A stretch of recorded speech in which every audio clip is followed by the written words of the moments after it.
ये वही बाबा जी है जो इस मंच पर बोलते हैं, वो आपके सामने सब होता है।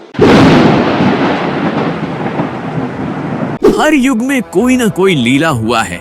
जैसे त्रेता में रामलीला हुआ था और द्वापर में कृष्ण लीला हुआ। इसके बाद बारी है कलयुग की। कलयुग में बाबा जी ने कहा गुरु लीला होगी। गुरु लीला किस तरह होगा? गुरु लीला का इशारा क्या है? बाबा जी की बात को आपने नहीं माना तो भगवान का डंडा और खुदा का फोटा ऐसा जोर से पड़ेगा। अभी आपको क्या पता, एक ही फोटे में, एक ही डंडे में जोर से कई करोड़ आदमी जमीन पर एकदम लेट जाएंगे। बाबा जी की 1 मिनट में सब बातें याद हो जाएंगी। ये बाबा जी वो है जो इस मंच पर बैठ करके बोलेंगे, खड़े होकर के। इसमें इधर उधर होने वाला कुछ नहीं, इधर उधर होने की बात कुछ नहीं। ये तो आपके सब सामने देखने को मिलेगा। इन सभी सवालों का जवाब दिखाएंगे पूरे प्रमाण के साथ। वीडियो में बने रहे अंत तक। आगे ऐसी नाजुक स्थिति बनाकर मैं खड़ा कर दूंगा। फिर बच्चा कुछ दिनों के लिए मैं तुमसे दूर चला जाऊंगा। तुम चाहकर भी मुझे इतनी जल्दी ना प्राप्त कर पाओगे, ना पहचान पाओगे। मैं समय पर आकर अपने समस्त कार्यों को पूरा करके दिखाऊंगा। लेकिन तुम मेरा इंतजार भजन करके करते रहना। आगे मैं एक ऐसा खेल लीला खेलूंगा। मेरे छोटे से खेल को देखकर तुम भ्रमित मत हो जाना और भजन करके मेरा इंतजार करते रहना। मेरी उस छोटी सी लीला खेल में मुट्ठी भर लोग बचेंगे। उन्हीं से परिवर्तन हो जाएगा। परिवर्तन गरीबों से और झोपड़ियों से होगा। आगे मेरी संगत बढ़ेगी। सैलाब का रूप जब ले लेगी तब बच्चा छटनी होगी, फिर कटनी होगी। इस पर भी जो लोग मेरे वचनों को नहीं माने तो कुदरत उनकी चटनी भी करेगी।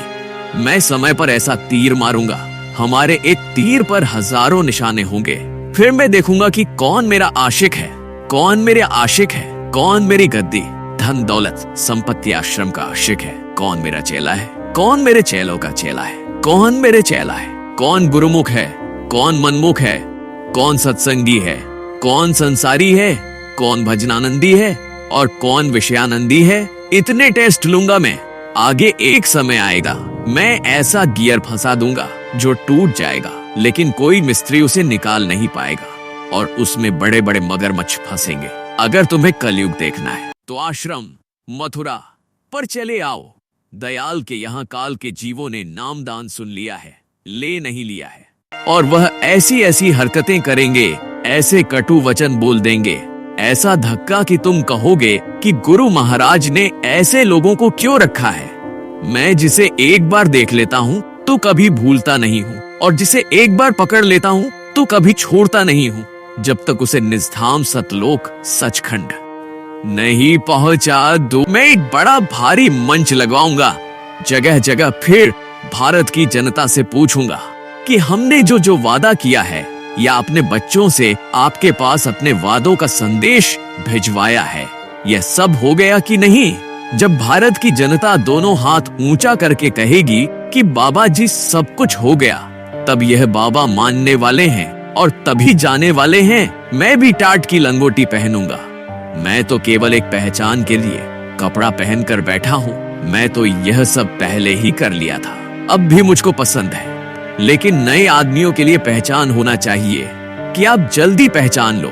अगर मैं भी इस भेष में अभी आ जाऊंगा तो जल्दी से आप पहचान नहीं सकते हो। फिर तो पूछोगे कि बाबा जी कहाँ है, कौन है। अभी तो आप बाबा जी को दूर से ही पहचान लोगे, फिर नहीं पहचान सकते हो। मैं क्या करता हूँ, क्यों करता हूँ, इसको तुम समझ नहीं सकते हो। मुझे जीवों को जगाना है, उन्हें उठाना है, तो जो ठीक समझेंगा वह सब कुछ करूंगा। मैंने तुम सबको खूब पहचान लिया है, तुम मुझे क्या पहचान सकोगे। अरे जब मेरा काम हो जाएगा तब तुम मुझे पहचानोगे। उस वक्त तुमको यह समझ आएगा कि बाबा जी ने तुम्हारे लिए क्या किया है। जीवों को पकड़ने के लिए मैं हर प्रकार का खेल खेलूंगा। यह बनाऊंगा, वह बनाऊंगा, फिर सब खत्म कर दूंगा। उसके बाद केवल सत्संग सुनाऊंगा और कुछ नहीं। जो ठोस होंगे वो रह जाएंगे, बाकी सब हट जाएंगे।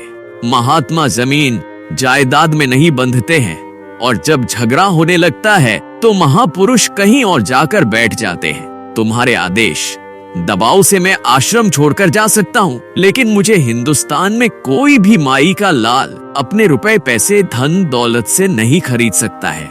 भगवान राम चाहते तो कहीं पर भी बैठकर परिवर्तन कर सकते थे।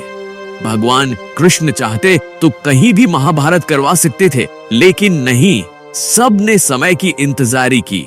मैं भी समय की इंतजारी कर रहा हूँ।